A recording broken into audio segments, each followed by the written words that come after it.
Já parou para pensar que hoje você está vivendo coisas que ontem você não acreditava ser possível? Quem disse que seria fácil? Jesus nunca disse que seria fácil, mas Ele deu uma promessa para nós: pode ser leve, porque eu vou trocar de fardo com você. Eu já troquei de lugar com você na cruz. Então aquilo que você merecia receber, eu já recebi. E aquilo que eu merecia por parte do meu Pai, eu entreguei para vocês. Mas isso não significa que vai ser fácil, irmão.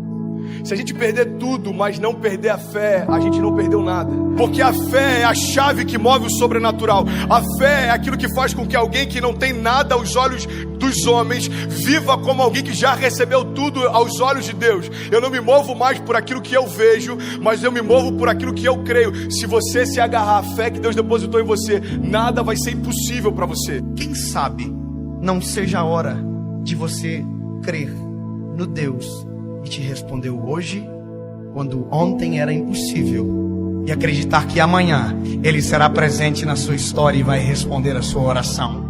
Uma palavra libera um destino. Uma palavra ressuscita mortos. As nossas decisões, elas têm impactos a curto, médio e longo prazo. Porque existem reflexos do que fazemos, repito, no curto, no médio e no longo prazo. Coisas simples, sabe? Coisas que às vezes parecem ser até simples demais, mas que são importantes e que definem a nossa trajetória. A razão número 1 pela qual as pessoas não conseguem o que querem é não saberem o que querem. Se você parar para pensar na nossa vida, nós só valorizamos quando aquilo que estava nas nossas mãos vai embora. E nas nossas mãos não tinha valor, mas quando vai embora a gente percebe o valor que tinha, mas que nunca falamos quando nas nossas mãos estavam. Nós não olhamos com um olhar sensível para aquilo que temos, para o que somos. Nós precisamos de dor, nós precisamos de perda, para verbalizar coisas que os nossos sentimentos ocultam, às vezes até mesmo de nós. Por que você murmurava ao invés de você declarar aquilo que você desejava ver? A fé não é a gente constatar o que está acontecendo, é a gente declarar o que vai acontecer. Então, ao invés da gente ficar murmurando, entenda isso em nome de Jesus, começa a declarar por fé as realidades ao teu redor e elas vão ser transformadas. Aquilo que poderia ser um ponto de tensão na minha casa se tornou um pilar de sustentação na minha casa. Por quê? Porque não tem a ver com aquilo que me cerca, mas como eu enxergo aquilo que me cerca. E é por isso que eu quero te convidar em nome de Jesus a entender, cara, a razão pela qual a gente não vive muitas coisas é que a gente não sabe para onde a gente quer ir. Às vezes você já está num lugar onde um dia você sonhou que esse lugar traria para você plenitude. Aí agora você já está ansioso com um novo futuro. Aí quando o futuro chega, você já está ansioso com um novo futuro. Sabe uma das coisas que eu mais tenho visto na minha geração? Quando aquilo que um dia era futuro se torna presente, ele está encontrando a gente ausente. Porque a gente já tá sonhando com um novo futuro desejado. É dolorido falar isso, mas já parou para pensar que tem gente que só vai entender a preciosidade da vida quando a de alguém de muito perto for ceifada? Eu não sei se você já teve a experiência de ir a um velório, mas vá a um velório, é pedagógico.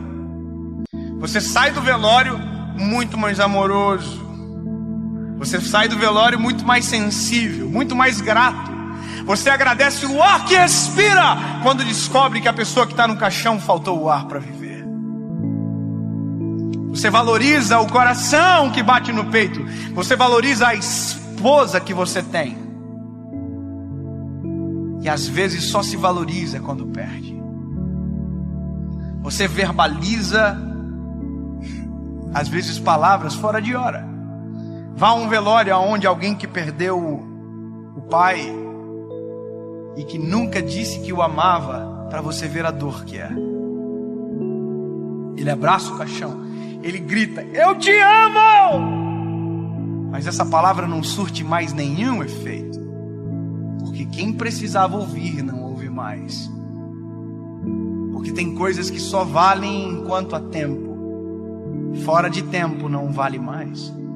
O seu posicionamento define os seus limites.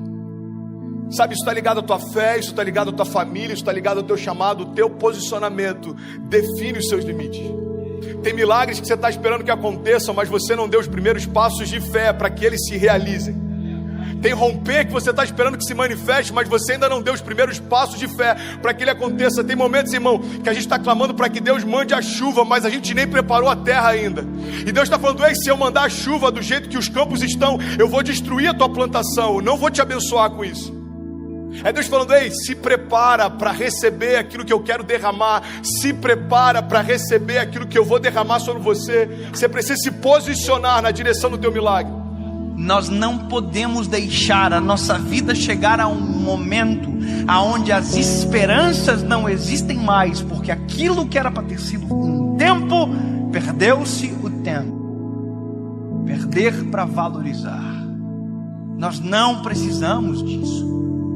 Nós não precisamos, deixar ir embora para perceber a importância que tinha quando estava perto. Alguém que não é rei ainda, mas já se porta como tal, está preparado para assumir o trono. Você quer um exemplo claro? Deus unge Davi. Davi era improvável, Davi era desconhecido, Davi até para o seu pai e para os seus irmãos era invisível, mas a partir daquele dia, aos olhos de Deus, Davi já estava no trono. Só que aos olhos dos homens, olha para mim em nome de Jesus, como demorou um período entre a unção de Davi e Davi assumir o reinado. Aos olhos dos homens, os homens olhavam para o trono e viam Saul. Aos olhos de Deus, o trono estava vazio, irmão, porque o rei que era por direito ainda não havia se assentado lá. Ei, Deus está falando: tem tronos que você está olhando e parece que estão ocupados, aos meus olhos já foram esvaziados. Não se mova por aquilo que o homem vê. Eu não vejo como o homem vê. Talvez você está olhando para uma situação e ela parece intransponível. Jesus já está olhando lá na frente e já foi vencida. E ele está falando: ei, você está preocupado por conta dessa crise? Eu conheço o teu futuro.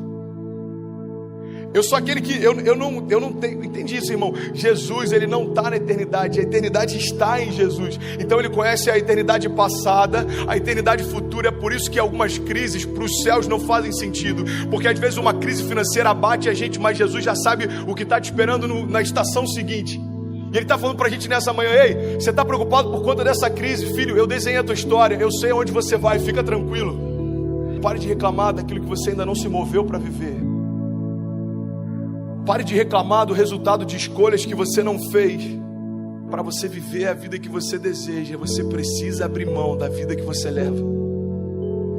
2 Crônicas 7,14 diz: se o meu povo, que se chama pelo meu nome, se humilhar e orar e buscar a minha face e se afastar dos seus maus caminhos, dos céus eu ouvirei, perdoarei os seus pecados e eu sararei a sua terra. Existe uma condicional. Deus está dizendo: olha, se o meu povo, que se chama pelo meu nome, se humilhar e clamar e se arrepender, o que ele está dizendo é o seguinte: se você der os passos de fé, os céus vão reagir àquilo que você está se movendo. Evangelho não tem a ver com conforto, Evangelho tem a ver com propósito. E é por isso que muitas vezes a conta não fecha. Irmão, quem disse que seria fácil?